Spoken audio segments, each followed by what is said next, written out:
Prime Minister apologized for that particular incident, and we've reflected on that.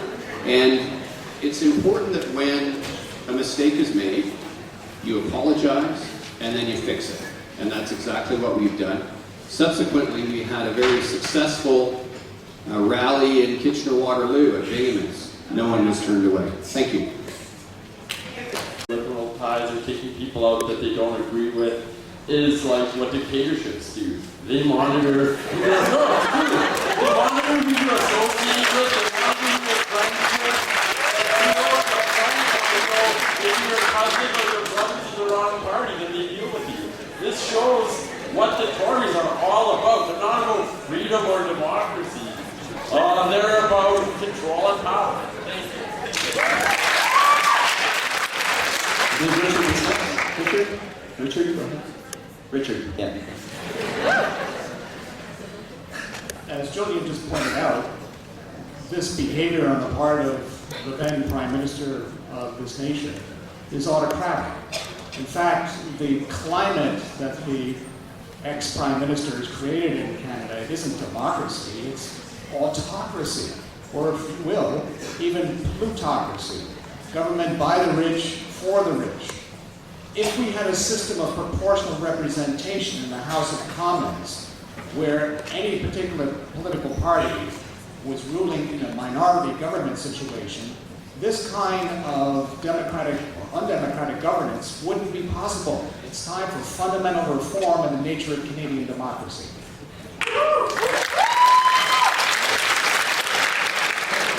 With monitoring in this country. Bills C-50 through 52 are planning on being bundled together by a new Conservative government, if they form it, and passed within 100 days of forming government. And that will ensure that they can watch everything that you do, because those are the internet monitoring bills. We have to stop them. In addition, he defends the democratic process. Well, one of the biggest key pieces of the democracy is I have a French accent over is allowing all voices to be heard, and that is certainly not what we have seen in this campaign. Marbury, sorry because he got caught.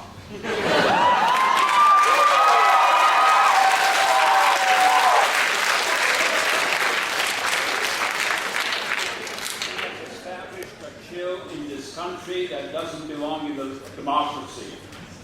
Officers of Parliament have been demonized. Civil servants have been demonized. Whistleblowers have been demonized.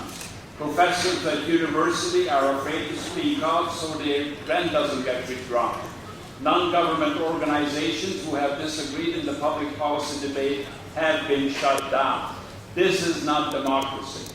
We need to free ourselves from the chill that has been put in place by Stephen Harper.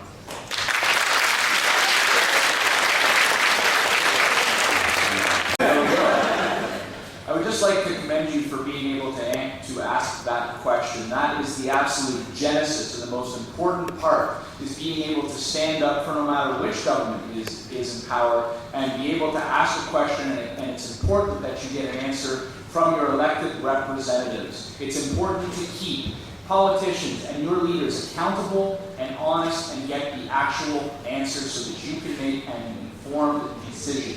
It's unfortunate that it did happen, but with a change in government, we will be able to move on, and that change and openness will be brought with an NDP government. Thank you. The economy through the oil sands is more important for the protection of Canada's environment and image on the world stage.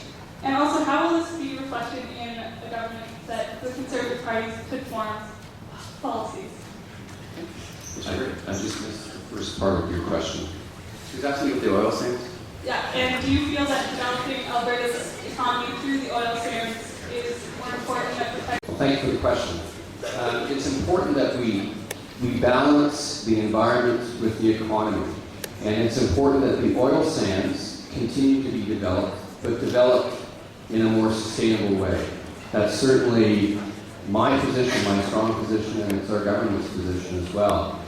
And I had the opportunity to visit the oil sands about a year and a half ago as well, and included a helicopter tour over the oil sands. The oil sands is it's the second largest resource of oil in the world.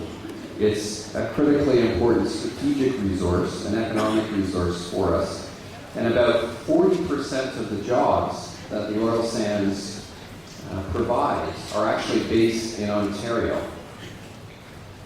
All that said, as I said at the outset, it's important to balance our economic requirements with the environment as well, and to ensure that we continue to explore far more sustainable ways to develop the oil sands. And we can do that through supporting research, through supporting innovation, and new technologies to develop the oil sands in a much more responsible way. Okay? Isn't like an issue to sit and talk and be all nice about. Native people, First Nations people in Alberta are dying because of the pollution. Fish are dying, the environment is being destroyed by the oil sands. And the reality is we don't even benefit. Like many things that the Tories are pushing, the people who benefit are the United States. You know, that's where our oil is going from Alberta. That's where our jobs are going. We need alternatives.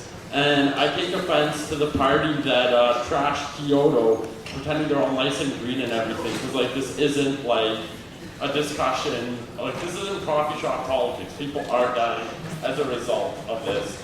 And 2005, Stefan and Dion brought the world together on Kyoto. Got an agreement around the world as to how to proceed. The Conservative government, once they got in, they did everything in their power to destroy that agreement. Canada has been reduced to sweeping the podium on the fossil wars given out to those countries who undermine the collective environment effort that we need to pursue if we're going to save this planet. Thank you.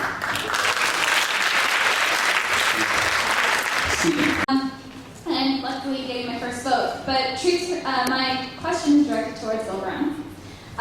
Treatments for diseases like cancer can put individuals out of work for months. When my father was diagnosed with cancer last year, his greatest fear was losing his business and in turn not being able to support my family. Many individuals diagnosed with diseases like his are faced with this harsh reality of not only having to fight an incredibly difficult battle, but also having to be concerned with putting bread on the table.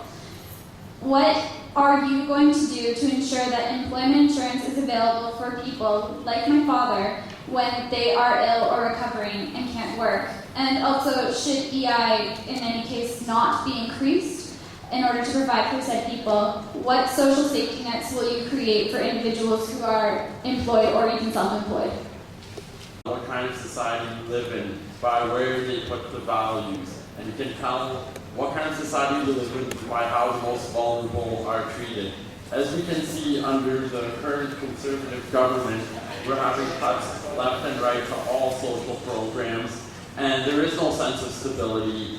There is no sense, like back in the day, you worked, you got your old age pension, that was good enough. 5 seconds.